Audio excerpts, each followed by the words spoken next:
I am the good shepherd, Jesus says. I know my own, and my own know me. I want this Jesus. I need this relationship in these days, don't you? I want to know and be known by this Christ as I roll through the valley of the shadow of death.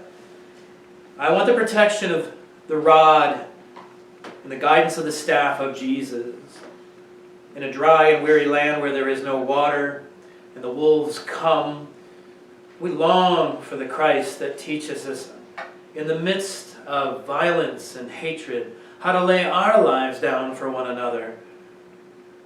Where these wolves threaten and the bad leaders of hired hands steal our hope, we long for the shepherd and for the courage of this relationship. It's like the psalmist, as the psalmist writes, "O God, you are my God. I seek you. My soul thirsts for you. My flesh faints for you, as in a dry and weary land where there is no water." Thus is how we must long for this relationship to the Good Shepherd in the midst of a world of violent uncertainty. To hear Jesus proclaim into the void, "Just as the Father knows me, I know the Father, and I lay down my life for the sheep. I am the Good Shepherd." Do you know him today?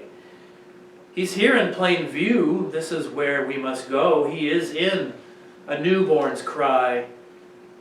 The Christ is in the person next to you.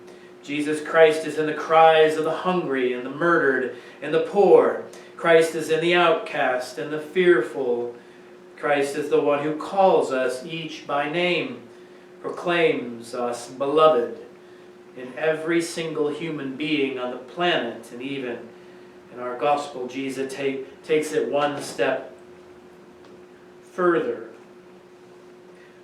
No one is outside the love of God. I have other sheep that do not belong to this fold, Jesus says. I must bring them also. And so do you know this Good Shepherd that widens the circle of belonging beyond our small worlds, takes us out into a world of diversity and radical inclusion? Do you know this Jesus? Do you want to know this Jesus more? Have you seen Jesus? Do you want more of this relationship? So who is this Christ in a world such as ours? Christ has found the one who lays down their life for each other, who is willing to die to agendas, die to identity, die to self-centered ways. We give ourselves away.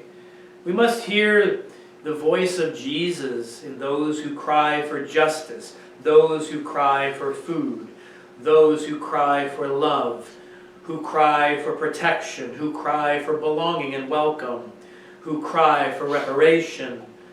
Where there is love or an act of compassion, Jesus is there. And as he loved us, so we should love one another. That we too must lay down our lives for each other. That is how we know the difference between the wolves, hired hands, and the true Christ. The church is going through such an identity crisis in a world seeking hope and resurrection. Hopefully we're learning from this pandemic, from human enslavement and violence, that God is the only way, love is the only way, and is a love of self-sacrifice. To lay down one's life means to lay down all that we have and all that we are for the other. For the liberation of my neighbor, for the redemption of the world. Because in doing so, we gather ourselves and God blesses us with so much more than we could ever imagine. Who is this Christ in a world that seems to find no use for him? The relevance of Christ in the world has been replaced by golden calves and temples to unknown gods to serve other appetites. We must recognize that and know that we truly follow the Christ. We hear the true voice of the Messiah, the one that saves the entire world and not just one slice of it. the one who lays down his life in sacrifice and humility and love and mercy, compassion. This must be our God. Do we believe in such a world? Are we captive to the Word? There are more and more people in this world who have lost their way to God. And it is just the simple actions of the shepherd that can teach us how to find our way back. True love and compassion. I'm reminded of a reading this week that I read from Henri Nouwen.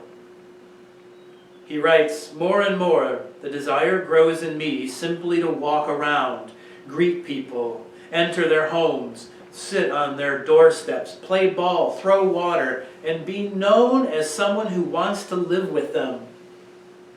It is a privilege to have the time to practice the simple ministry of presence.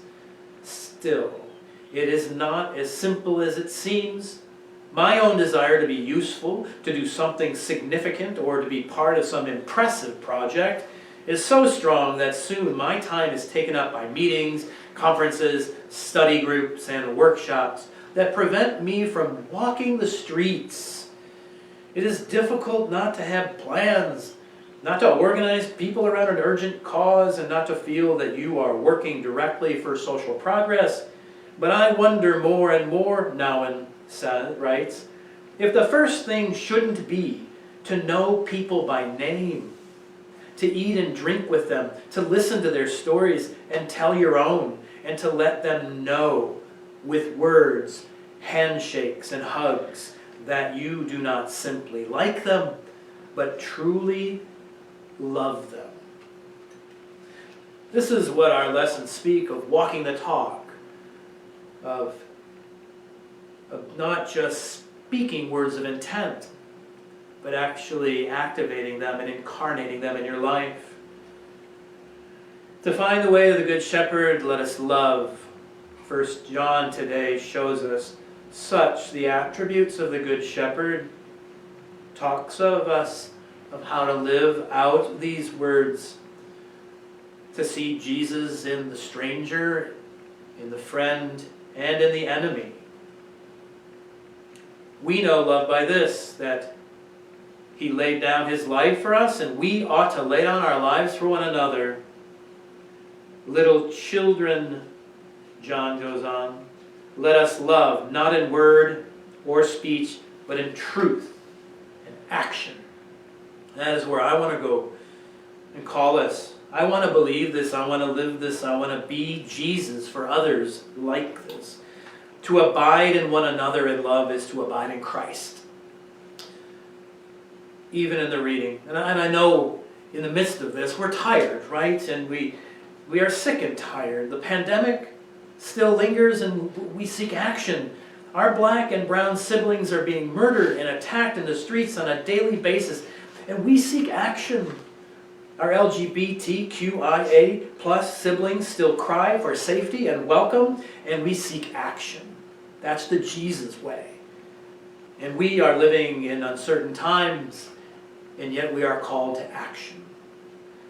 I want to see Christ in every human being, every one that I encounter, to see Him in the faces of my brother, my sister, my siblings.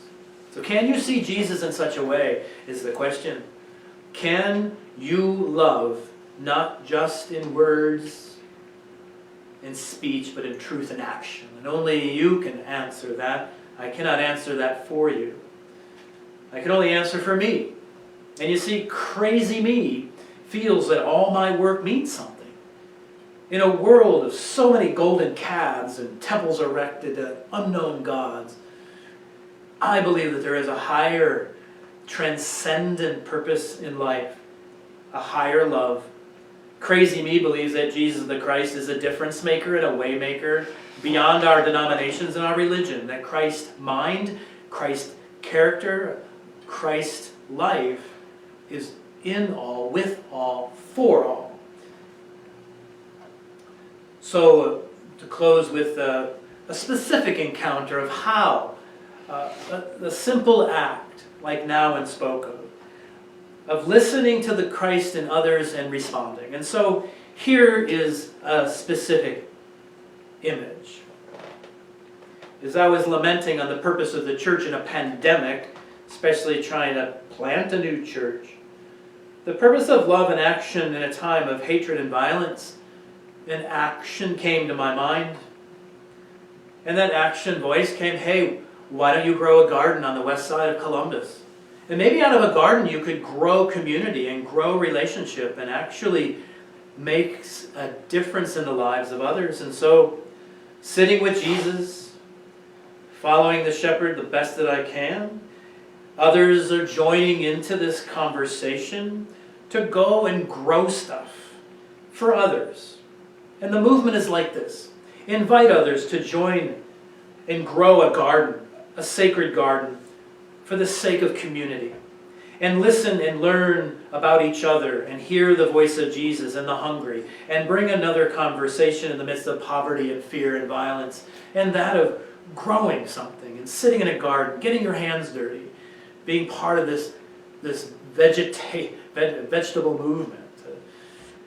And so an image came to me in the midst of this a few days ago, sitting in a 2-acre indoor greenhouse. Obviously that's indoor. So sitting in the greenhouse, I am surrounded by just tables and tables of vegetation, plants, seedlings of vegetables and flowers and ground cover. Sitting in the midst of all of that, I had this vision. Because as I was sitting there, I felt so alive in the midst of such life. And then I began to think about our call into the world and our lessons, that each of these plants have the potential of being planted and nurtured and giving its fruit away for others. And I almost heard the seedlings of the kale or the chard say, bring me into that garden, plant me, nurture me, show others how to tend to me, and then I will grow up, and then I will give myself away, and then you can take me into the community, and you could meet others and feed them on my offering, and learn about their stories through me. I thought, wow, there's power in a garden. Then I thought, my gosh, God does some of God's best work in gardens. And so taking that moment and that image, so the mission, the garden on the west side of Columbus, a community where everyone has a purpose, a right to grow and offer its best to the world, their best to the world. This is Good Shepherd way, tending sheep while you tend a garden. So I invite you, if you can't find your own way and actionable, join us in the garden on the west side from time to time. And you might just get to meet another human being who has that same call to serve. We grow a garden on the west side and invite all to join us. We plant all manners of vegetation and pollinators and water and weed and cultivate and harvest. And then we give away all that we grow to a conversation on hunger, not only physical but spiritual. That should be an inspiration to you to find your own garden of cultivated love, and that you can grow hope and peace. And so, do we see Jesus calling us beyond the wolves and the bad leaders? To listen, learn, and love. So I call us into that out of our lesson. That Jesus is the Good Shepherd calling us to be good shepherds of each other and the world. So we plant life. We live the way of the Good Shepherd. We love, not in word and speech, but in truth and action. So find your own garden, or come and join ours. Whatever your call is, let Jesus lead you out.